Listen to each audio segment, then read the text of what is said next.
Hola a todos y a todas. En este capítulo de hoy vamos a ver el teorema fundamental de la aritmética.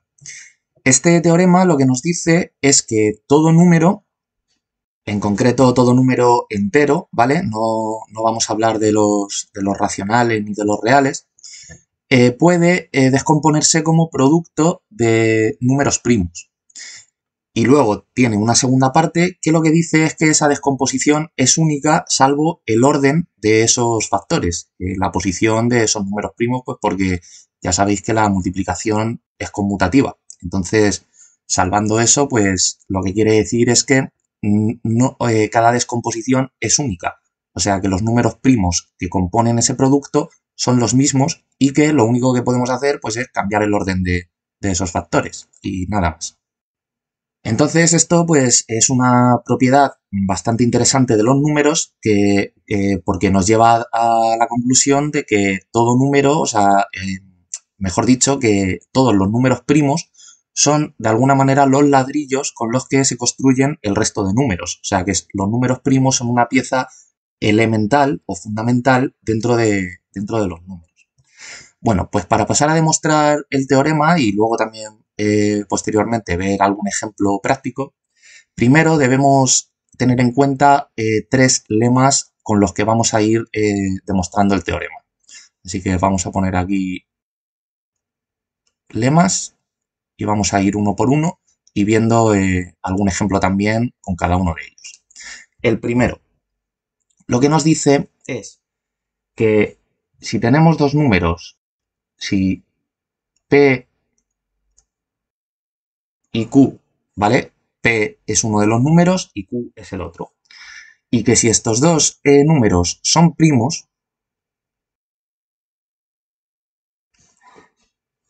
y resulta que P divide a Q, ¿vale? Este símbolo de aquí, cuando ponemos esto lo que quiere decir es que P, el primero que se pone, divide al segundo. O sea, si pusiéramos esto en forma de cajita, esto lo que quiere decir es que pondríamos Q como dividendo, P como divisor, y ya poner esto, o sea, el que P divida a Q implica que el resto, o sea, esto de aquí va a dar un cociente, ¿vale? Pero el resto va a ser 0. Si no, no podríamos poner este símbolo, ¿de acuerdo? Cuando lo ponemos, que P divide a Q o un número divide a otro, implica que es una división exacta, o sea que tiene resto 0. Vale, pues cuando tenemos esto, entonces significa que P es igual a más menos Q. Si pensáis un poquito, pues esto tiene todo el sentido, pues porque los números primos, los únicos divisores que tienen, son ellos mismos y el 1, ¿de acuerdo? Entonces, esto lo que nos está diciendo es que si tenemos Q, que es primo, y le divide P, pues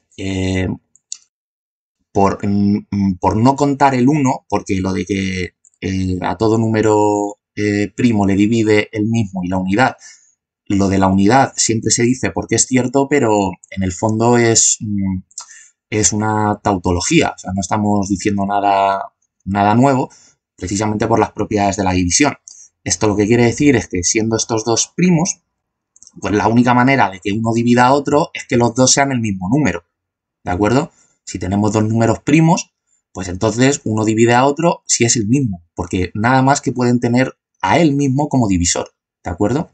Entonces, esto del más menos, pues es porque como estamos hablando de números enteros, pues puede ser, o sea, P es el mismo número que Q, salvo un signo, ¿de acuerdo? Podría ser, pues ahora vamos a ver un ejemplo, para que quede esto más claro, pues imaginar, vamos a poner un ejemplo, que tenemos menos 3 entre 3, ¿vale? Entonces, menos 3 es Q y 3 es P. ¿de acuerdo? Entonces, esto lo que significa es que P es menos Q. ¿Por qué? Pues porque Q es menos 3, pero P, que es 3, es positivo. Por lo tanto, tendríamos que añadir, o sea, esto es igual que poner que 3 es igual a menos 3, ¿vale? Entonces, esto es lo que nos dice el lema 1. Si tenemos dos números primos, eso es muy importante, los dos son primos, y uno divide al otro, pues ambos son el mismo, salvo un signo, ¿vale? Bueno, vamos con el lema 2. El lema 2 lo que nos dice es que si tenemos un número P que es primo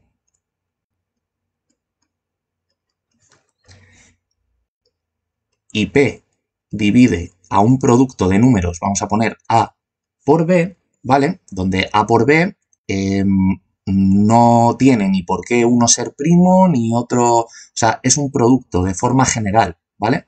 O sea, pueden darse las situaciones que sea, yo voy a intentar ahora poner en el ejemplo una general, ¿vale? Simplemente es un producto de números. Pues si P divide a este producto de números, lo que entonces está ocurriendo, entonces significa que o P divide a A o P divide a B, ¿de acuerdo? Siempre de forma exacta, ¿vale? Así que vamos a poner un ejemplo pues para ver esto de forma facilona. Pues imaginaos que tenemos que el producto de A por B pues es 120, ¿vale? Donde 120, bueno, podemos decir que A es 12 y B es 10. Daos cuenta que ni A es primo ni B tampoco es primo. Simplemente son dos números, ¿vale? Es un producto de números. Y pues vamos a poner que P sea igual a 3, ¿de acuerdo? Entonces, esto lo que está diciendo es que 120 entre 3, que es primo, 3, ¿vale? Por eso la P igual a 3. Pues esto lo que significa es que tenemos 12. Vamos a asociar el dividir por 3 al número 12, ¿vale? Al factor A. Y luego por aquí tenemos B. O sea, perdón, tenemos B, sí, pero B es 10. Vale.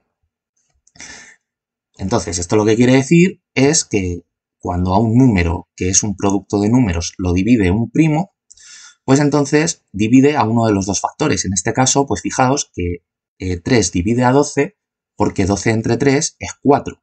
Da un cociente, da una división de resto 0, ¿de acuerdo? Entonces, en este caso, el primo 3 al factor que divide es a 12. Porque si hiciéramos, por ejemplo, 10 entre 3, pues esto no da resto 0. Esto sería 3 por 3, 9. Aquí daría al 10, 1. Quedaría de resto 1, por lo tanto 3 no divide a 10. ¿De acuerdo? Vale, pues vamos ya con el último lema, con el lema 3. Este lo que nos dice es que si existe un número n que pertenezca a los números enteros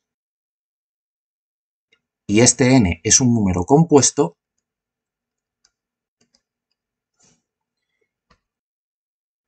donde un número compuesto es el producto de un número primo por otro número no primo, ¿de acuerdo? Entonces existe un un número p, tal que p divide a n, ¿vale? Este lema se parece mucho al lema anterior, lo que pasa que aquí ya estamos imponiendo que el producto de A a B, el producto de A a B, uno de los dos tenga que ser primo.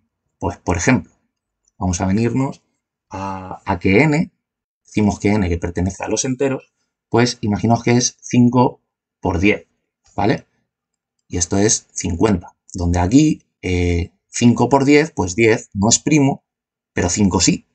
Entonces n es un número compuesto que pertenece a los enteros, ¿vale? Entonces esto lo que nos está diciendo es que en este caso existe un primo que divida el número. Pues en el fondo este lema es un poco redundante, pues porque ya precisamente al ser un número compuesto implica que uno de los dos factores del producto que compone a este número es primo. Entonces, sí o sí, tiene que existir un primo que lo divida. El primo que es uno de esos dos factores, ¿vale? Pues en este caso, P sería igual a 5.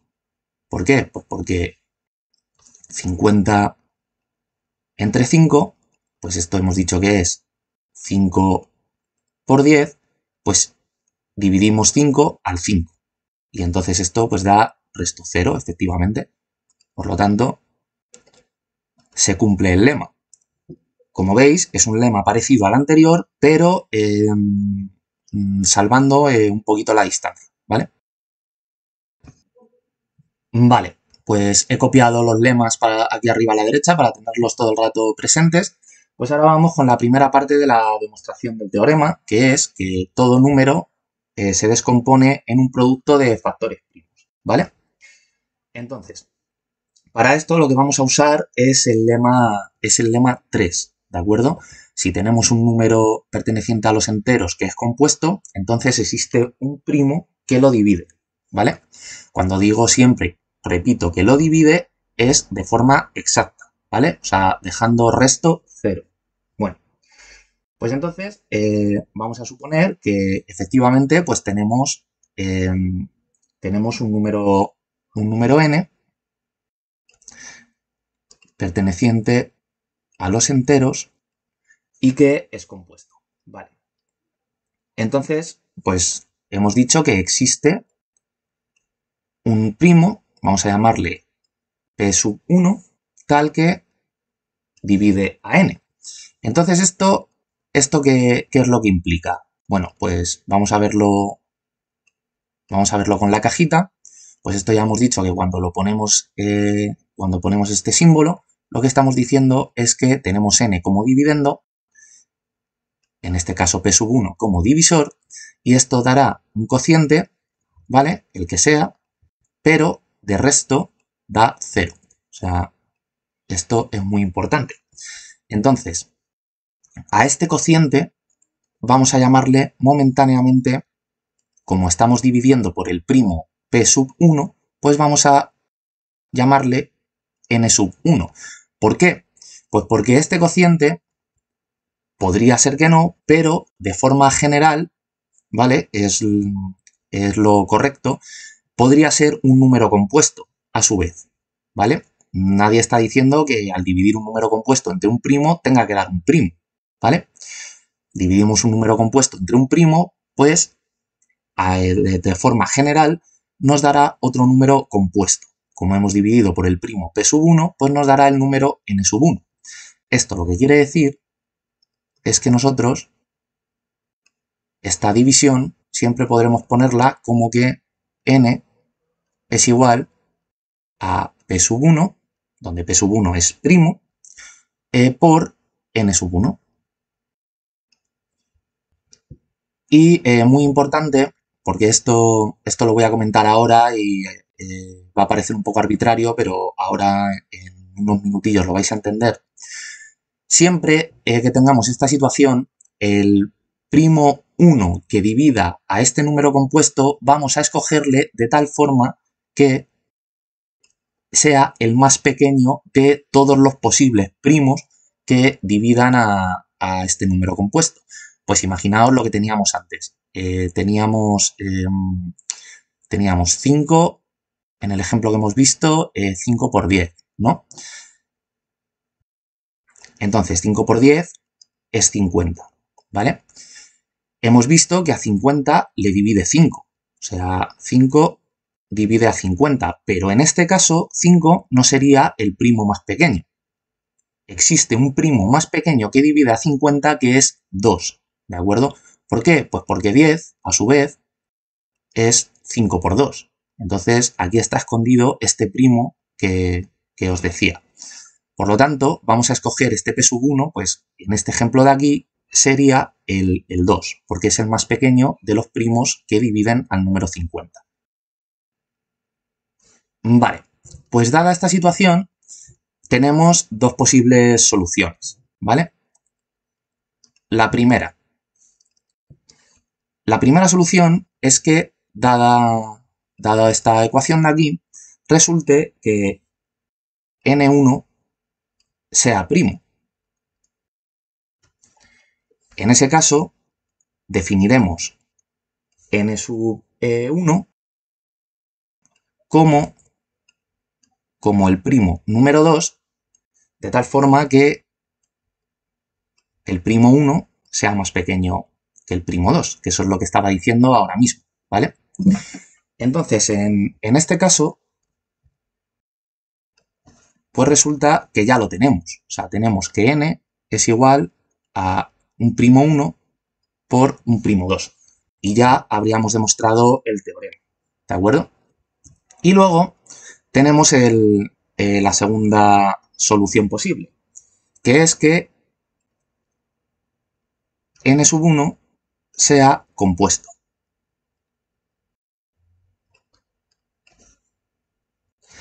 Entonces, en este caso, lo que vamos a hacer es iterar todo el rato el lema 3, ¿de acuerdo?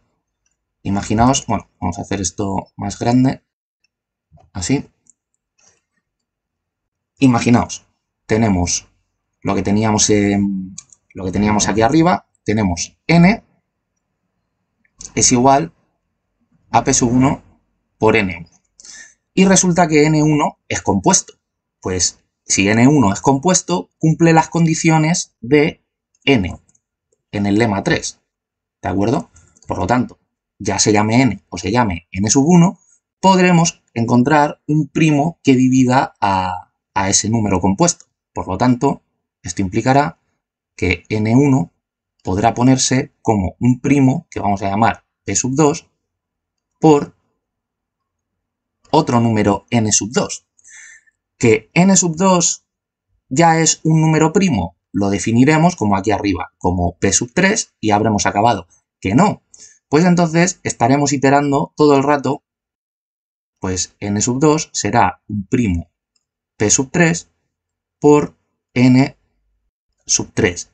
Y así iteraremos hasta que lleguemos a un n k menos 1, a ver, que se vea bien esto, n sub k menos 1, que sea igual a un primo sub k por un n sub k. Daos cuenta que los n sub lo que sea son más pequeños que el n anterior, pues obviamente n sub 1 es más pequeño que n, ¿de acuerdo? ¿Por qué? Porque aquí, en esta ecuación, lo que estamos haciendo es a n dividirlo entre p sub 1 y estamos encontrando aquí n sub 1 como cociente y resto 0. Entonces, es obvio que n sub 1 es más pequeño que n. Por lo tanto, n sub 2 será más pequeño que n sub 1. Y n sub 3 será más pequeño que n sub 2. Y así, según vayamos iterando el lema 3, pues tendremos una escalada de números en las que pues tendremos el 0, tendremos el último número que encontremos, n sub k, este será más pequeño que n sub k menos 1, así iremos hasta llegar al número compuesto original, ¿vale? Entonces, ¿esto qué quiere decir? Pues que según vayamos obteniendo los cocientes de estas divisiones, que son los n sub lo que sea, vamos a ir descendiendo hacia el 0, ¿vale? Nunca vamos a llegar al 0, pues porque para que diera cociente 0, pues tendríamos que dividir, o sea, tendría que ser el dividendo 0, ¿vale? Pero esto es, lo del 0 es para que os hagáis una idea. Si no queréis poner el 0, pues poned un 1. Lo que quiero decir es que los n, según van aumentando el subíndice, van siendo números cada vez más pequeños. ¿Esto qué quiere decir? Pues que si van siendo números que se van acercando al 0, no queda otra que tarde o temprano este n sub k sea un número primo, sea un p sub k. Pues ¿por qué? Pues porque en los números pues tenemos el 0, el 1, el 2, el 3, aquí salta el 4 que no es primo, pero pues por ejemplo ya el siguiente sí que lo es. Entonces daos cuenta que en el recorrido hacia el 0 se agrupan un montón de números primos que por probabilidad, o sea, el n sub k tiene que acabar siendo uno de ellos, ¿de acuerdo? Y perdonad aquí porque me he equivocado, que este n sub k no sería n p sub k, sería en todo caso p sub k más 1, ¿vale? O p sub k más 1 o directamente este n sub k es 1, pues porque n sub k menos 1 es este mismo número, ¿de acuerdo? Bueno, lo que quiero decir es que aquí está ya la demostración. O sea, llegará un momento en el que iterando el lema 3 sobre un número compuesto, pues lleguemos a que dicho número compuesto pues es el producto de un número primo 1 por un número primo 2 por los números primos que sean, hasta que lleguemos a un último. Entonces, pues bueno, o sea, si no, por eso esto es simplemente nomenclatura, ¿vale? Pues si queremos decir que n sub k entonces es 1, eso significa que estaríamos definiendo el n, o sea, que habríamos acabado aquí en el paso anterior y estaríamos definiendo el n sub k menos 1 como p sub k, ¿vale? Y si no, si queremos acabar aquí, pues entonces este n sub k es p sub k más 1. Pero bueno, voy a ponerlo yo aquí como que acabamos en p sub k, ¿vale?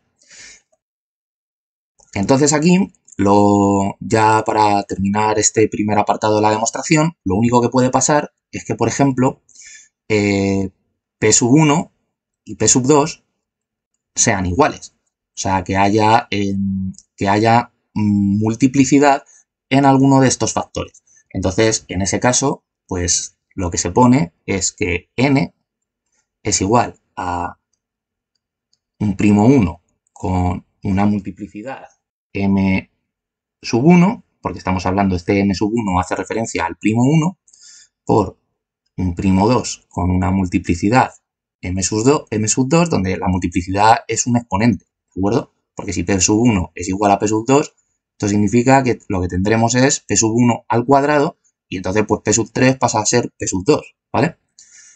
Y así, pues, lo que os estaba diciendo, hasta p sub k, que tendrá multiplicidad m sub k, donde puede ser, esto ya es ponerlo de forma súper general, la más general posible, donde pues puede ser que alguna multiplicidad de esta pues simplemente sea 1 y quiere decir pues que ese número primo no se repite como factor en la composición del número n, ¿vale?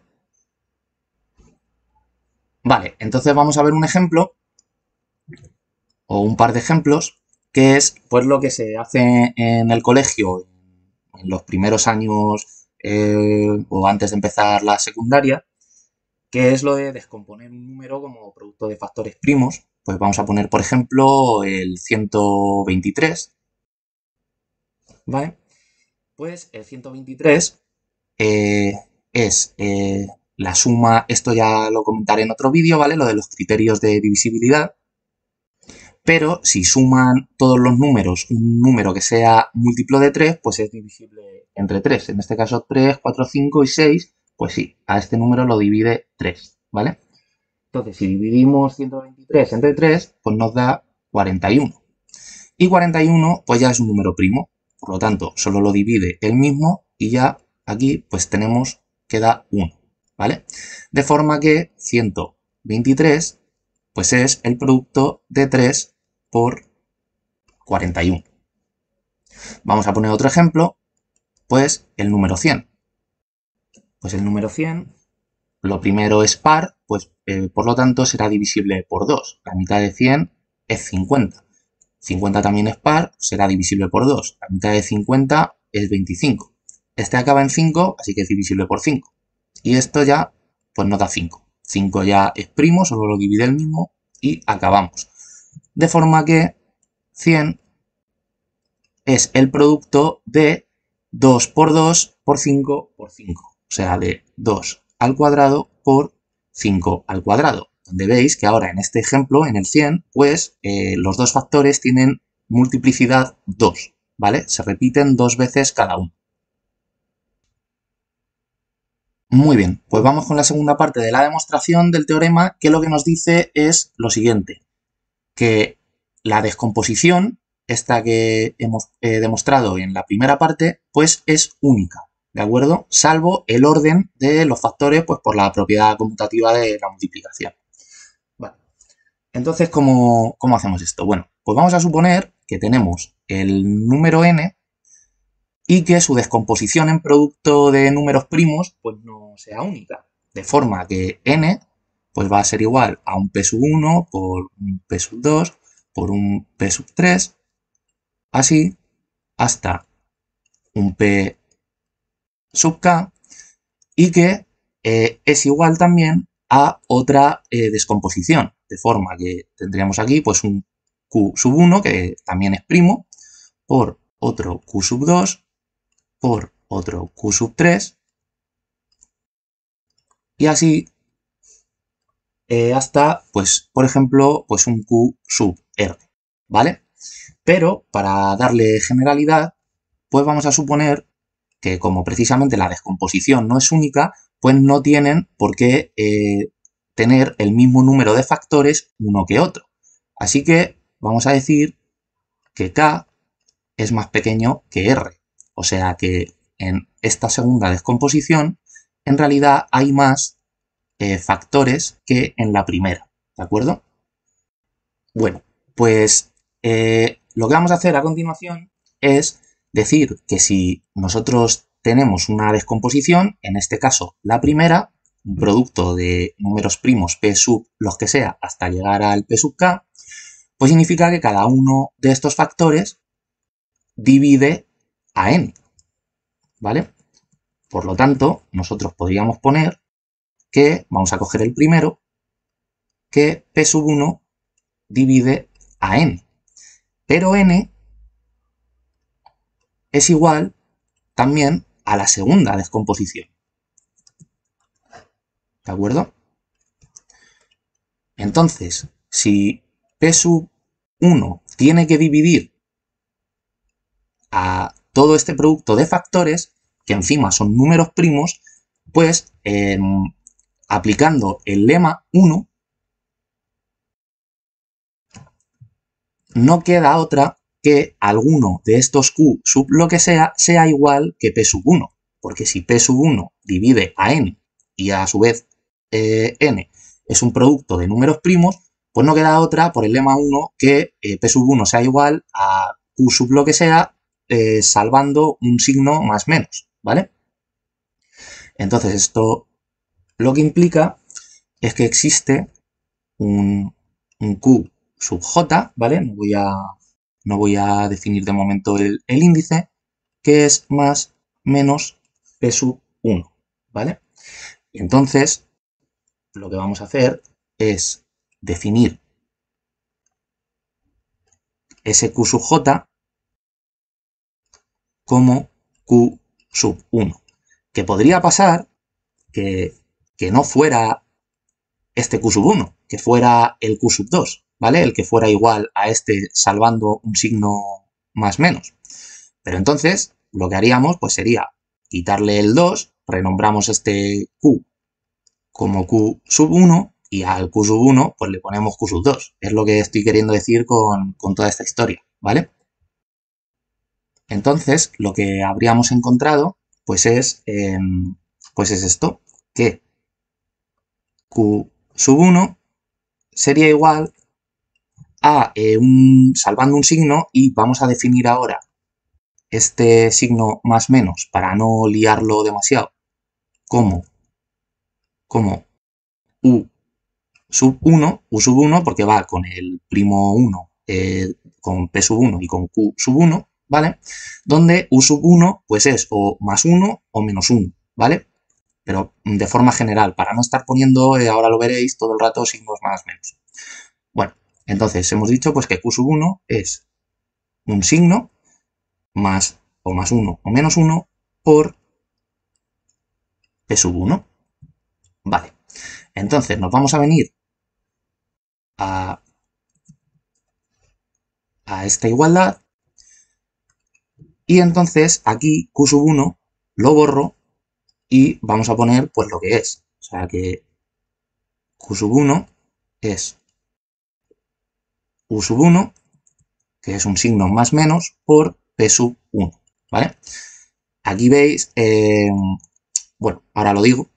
Entonces, ¿qué es lo que ocurre? Que en esta igualdad tenemos P sub 1 a ambos lados del igual. Por lo tanto, se nos cancela, ¿vale?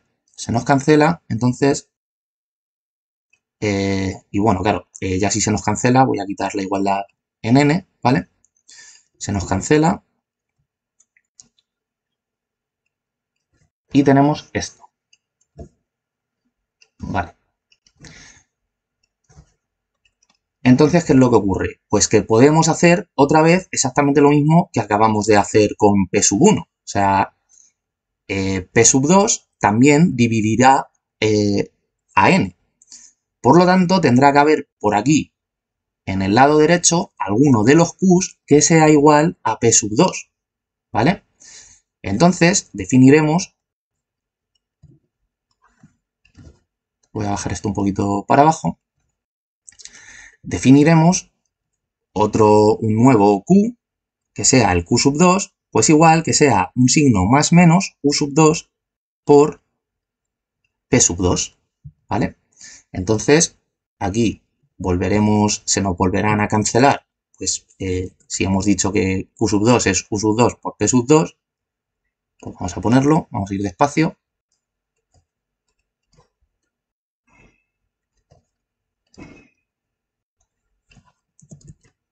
¿Vale? Entonces, otra vez, se nos volverán a cancelar a este lado P sub 2 y a este lado P sub 2 también. Entonces, ¿qué va a ocurrir? Pues que llegará un momento en el que en el lado izquierdo del igual acabemos. Pues ¿por qué? Pues porque hemos dicho que el índice K es menor que R. Por lo tanto, en el lado izquierdo de la descomposición hay menos factores, ¿vale?